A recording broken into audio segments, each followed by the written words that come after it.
Dear students, आज हम और क्वेश्चन देखते हैं इन्वेंट्री का। ये part A, part B, part C, ये दो पार्ट्स हैं, पार्ट ए पार्ट बी। पहला पार्ट ए देख लेते हैं।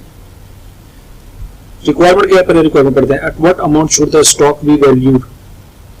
वैल्यू को जब भी लफ्ज आएगा तो उसका मतलब क्या है कि आपने वो वाली वैल्यू बतानी है जो स्टेटमेंट ऑफ फाइनेंशियल पोजीशन में शो होगी, फाइनेंशियल स्टेटमेंट में। तो definitely statement of financial statement में क्या होगी, लोअर ऑफ कॉस्ट और एनआरवी शो होगी। तो लिहाजा आपको दो काम करने पड़ेंगे, कॉस्ट और एनआरवी कंपेयर करके जो लोअर वैल्यू है वो आपने बतानी है। इस सवाल के आंसर में ये जो मांगा गया है उसका मतलब ये है। अच्छा, आगे पढ़ते हैं सवाल। Goods purchase to be resold, ऐसे गुड्स जिसको परचेज किया गया है सेल करने के लिए, वो इन्वेंट्री होती है। Cost of 10,000 have been damage, जिसकी कॉस्ट 10,000 रुपया वो डैमेज हो गई है। Okay, at the balance sheet date the replacement buying price is 9,000। अगर उनको हम रिप्लेस करें, उसकी जगह नई इन्वेंट्री लेके तो 9,000 रुपए की आएगी। They can be sold in the normal course of business for 14,000। अगर उसको बेचे तो 14,000 रुपए की सेल होगी। Provided 4,500 is spent on rectifying the damage. जो डैमेज को रेक्टिफाई करना है उसके ऊपर 4,500 रुपए का खर्चा आता है। देखिए, अब यहाँ पे सिचुएशन कुछ ये है कि हमारी जो कॉस्ट है वो 10,000 रुपए है। अब दूसरी स्टोरी में ये सुना रहा है कि अगर आप इस इन्वेंट्री को की जगह को दूसरी इन्वेंट्री लेके आएंगे तो मार्केट में इसमें प्राइस डाउन है, 9,000 रुपए की आपको मिल जाएगी। रिप्लेसमेंट बाइंग प्राइस 9,000, 9,000 रुपए की मिल जाएगी। लेकिन याद रखिएगा, कॉस्ट वो चीज होती है जो पास्ट में आप इनकर कर चुके हैं, पास में आप उसकी पेमेंट कर चुके हैं। माजी के किस्से को कॉस्ट कहते हैं। फ्यूचर में होने वाले खर्चे को कॉस्ट कभी नहीं कहते। तो हमने कंपेयर करना है कि इसको कॉस्ट को और एनआरवी को। तो हमारे लिए कॉस्ट जो है वो वाली वैल्यू आएगी जो माजी में कर चुके हैं। फ्यूचर में 9,000 रुपए का खर्चा होगा, वो नहीं लेना हमने माजी में जो खर्चा कर दिया है, अपनी जेब में से कैश निकाल दिया है, वो हमारा जो है वो कॉस्ट कहलाएगी। तो इस सिनेरियो में पार्ट ए में अगर हम इसका आंसर निकाल लें, सोल्यूशन निकाल लें हम,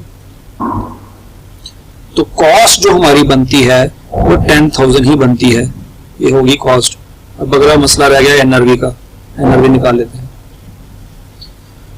इसी इन्वेंट्री को अगर हम can be sold in the normal course of business, अगर नॉर्मल हम उसको मार्केट में बेचें तो 14,000 रुपए का खर्चा आएगा। तो एस्टिमेटेड सेलिंग प्राइस जो है वो 14,000 है। लेकिन उसको नॉर्मल हालात में सेल करने के लिए जो कंप्लीशन कॉस्ट है, जो रेक्टिफाइंग का कॉस्ट है, या डैमेज को जो कवर करना, उसको हम कंप्लीशन कॉस्ट कहते हैं। उसमें से लेस एस्टिमेटेड सेलिंग कॉस्ट, इस क्वेश्चन में तो है ही नहीं, लेस एस्टिमेटेड कंप्लीशन कॉस्ट जो उसने बताई है 4,500 है। तो इसमें से लेस करेंगे तो हमारे पास एनआरवी आ जाएगी। 14,000 में से 4,500 माइनस करते हैं 9,500, तो 9,500 उसकी एनआरवी बनती है। अब इन दोनों में से लोअर कौन सी है? लोअर वैल्यू मतलब NRV 9,500 is to be reported in financial statement. ये आंसर होगा हमारा। ठीक है, इसलिए कहा था amount should be stock, should stock be value. हम बताएंगे जो 9500 रुपए वाली वैल्यू है वो जाएगी फाइनेंशियल में। अच्छा जी, अब हम करते हैं अगला सवाल, part B. Cheesecake limited produces cheesecakes for the local market. Local market के लिए वो चीज केक बनाती है। At its financial year end 30 सितंबर 2005 it had raw material of rupees 320,000, 3,20,000 रुपए का रॉ मटेरियल था इसका।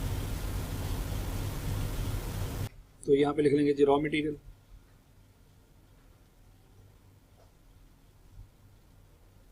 रॉ मटेरियल की जो कॉस्ट दी हुई है वो कितनी है? रॉ मटेरियल की कॉस्ट लिखेंगे यहाँ पे। कॉस्ट कितनी है जी? 3,20,000। अब एनआरवी देखते हैं क्वेश्चन में क्या है। It is expected that the cost to convert the raw material into finished cheesecakes is 80,000। Okay जी, calculate the NRV of the raw material, generalize the write down if any. Generalize का मतलब है entry में पास करनी है।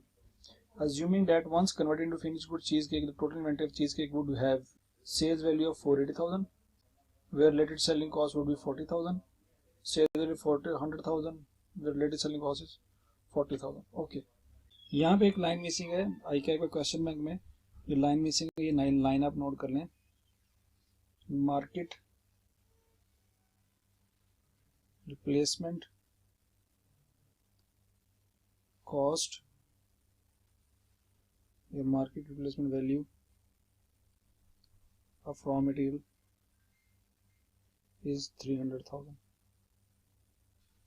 ठीक है, अगर मार्केट में आप इसको बेचें, इसी मटेरियल को मार्केट में अगर आप बेचें तो आपको 3 लाख रुपए का ये आपका सेल हो जाएगा रॉ मटेरियल। लेकिन हमने बेचना नहीं है, रॉ मटेरियल को बेचने के लिए परचेज नहीं करते, उसको फिनिश प्रोडक्ट में कन्वर्ट करने के लिए परचेज करते हैं। तो इसकी एनआरवी जो होगी वो 3 लाख रुपया होगी। ये चीज मिस है। ठीक है जी, आपने याद रखनी कि 3 लाख रुपया इसकी मार्केट की वैल्यू है रॉ मटेरियल की। अगर आप इसको बेचना चाहते हैं तो 3 लाख रुपए का सेल होगा। ये चीज आपके क्वेश्चन में मिसिंग है। आई क्या आपने अपने क्वेश्चन में ये नहीं लिखी है, वो होपफुली नेक्स्ट टाइम में जब आएगा तो इसको लिख के देगा। बर तो कॉस्ट इसकी 3,20,000 है, एनआरवी 3 लाख रुपया है। तो लॉस, एनआरवी लॉस अगर है तो हम लिखेंगे, लेकिन लॉस तो चलो बाद में आएगा। यहाँ पे सबसे पहले आएगी वैल्यू, लोअर वैल्यू, और लॉस एंड पे निकलेगा। अच्छा जी, आपको मैंने पिछली वीडियो में बताया था कि रॉ मटेरियल का एनआरवी लॉस उस वक्त रिकॉर्ड करेंगे जब फिनिश गुड्स में भी लॉस होगा। ये कंडीशनल लॉस है। रॉ मटेरियल का कभी डायरेक्ट आपने लॉस नहीं निकालना, हमेशा पहले फिनिश गुड्स को देखेंगे फिर रॉ मटेरियल की बात करेंगे। अब पहली जो रिक्वायरमेंट है, पहली रिक्वायरमेंट के हिसाब से हम सॉल्व कर रहे हैं। Sale value is 480,000, sales value finish goods की अगर बात करें, फिनिश चीज की बात करें, अगर फिनिश गुड्स यहां पे लिखें तो फिनिश गुड्स की जो आपकी एनआरवी बनती है 4,80,000 में से 40,000 माइनस करें तो ये बनती है 4,40,000। ठीक हो गया जी। तो अभी इसकी कॉस्ट देखनी है। कॉस्ट उसने बताया ऊपर कि 3 लाख रुपया, 3,20,000 पे ऑलरेडी कॉस्ट लग चुकी है रॉ मटेरियल पे, और इसको फिनिश गुड्स में कन्वर्ट करने के लिए 80,000 रुपये लगेगा। तो इसका मतलब हो गया 320 प्लस 80,000 आपकी फिनिश गुड्स की कॉस्ट बनती है, वो बनती है जी 4 लाख रुपया। ठीक है जी। ऐसे सिनेरियो में आपकी कॉस्ट, फिनिश गुड की कॉस्ट 4 लाख है, एनआरवी जो है आपकी 4,40,000 है, तो लोअर वैल्यू आएगी 4 लाख। ठीक हो गया जी। चूंकि इसमें कोई लॉस नहीं है, फिनिश गुड्स में कोई लॉस नहीं है, तो लिहाजा रॉ मटेरियल में भी कोई लॉस नहीं होगा। याद रखेगा, रॉ मटेरियल में भी कोई लॉस नहीं होगा। रॉ मटेरियल अपना कॉस्ट पे ही रिकॉर्ड करेंगे, एनआरवी को इग्नोर कर देंगे। ठीक है जी। वंस अगेन सुन लें कि रॉ मटेरियल की एनआरवी कैलकुलेशन उसी वक्त पॉसिबल है अगर फिनिश गुड्स की वैल्यू डाउन हो जाएगी। अगर फिनिश गुड्स आपकी मार्केट में प्रॉफिट पे सेल हो रही है तो रॉ मटेरियल अगर मार्केट में सस्ता भी हो जाए, इसके बावजूद रॉ मटेरियल को हमने क्या करना है, उसको कॉस्ट पे ही रिकॉर्ड करना है, एनआरवी पे रिकॉर्ड नहीं करना। पहले सिनेरियो में तो आपको सामने है कि कोई किसी तरह की राइट डाउन नहीं है, कोई लॉस नहीं है। तो टोटल वैल्यू जो आपने रिकॉर्ड करनी है अपनी बैलेंस शीट में, ये 720,000 हो जाएगी। ठीक है जी। पार्ट बी देखते हैं, पार्ट 2 देखते हैं। तो वन सेकेंड दोबारा रॉ मटेरियल लिखेंगे, फिनिश गुड्स लिखेंगे। रॉ मटेरियल की कॉस्ट 3,20,000, एनआरवी क्वेश्चन में गिवन है 3 लाख। जो लोअर वैल्यू आएगी वो भी देखते हैं, लॉस भी देखते हैं। फिनिश गुड्स की बात करते हैं पहले। फिनिश गुड्स, वो कहता है फिनिश गुड्स की जो कॉस्ट है वन सेकेंड वही है 320 जमा 80, 4 लाख रुपए फिनिश गुड्स की कॉस्ट आएगी टोटल। मार्केट में सेल करने से उसको मिलेगा 4 लाख और सेलिंग कॉस्ट है 40,000, तो ये बन जाएगा 3,60,000 आपकी एनआरवी। 4 लाख माइनस 40,000। ठीक है जी। अब यहाँ पे देखें जरा, कॉस्ट 4 लाख है, एनआरवी 3,60,000 है, तो 40,000 रुपए का नुकसान हो गया यहाँ पे। तो यहाँ पे जो लोअर वैल्यू जो ट्रांसफर होगी वो 3,60,000 होगी। तो लॉस हो गया हमारा यहाँ पे 40,000 का।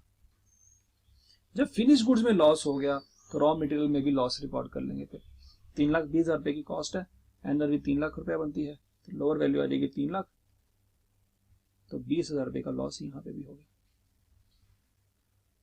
पहले सिनेरियो में चूंकि लॉस कोई नहीं है, उसकी कोई एंट्री पास नहीं होगी। दूसरे सिनेरियो में लॉस आ गया कितने का, 60,000 रुपए का।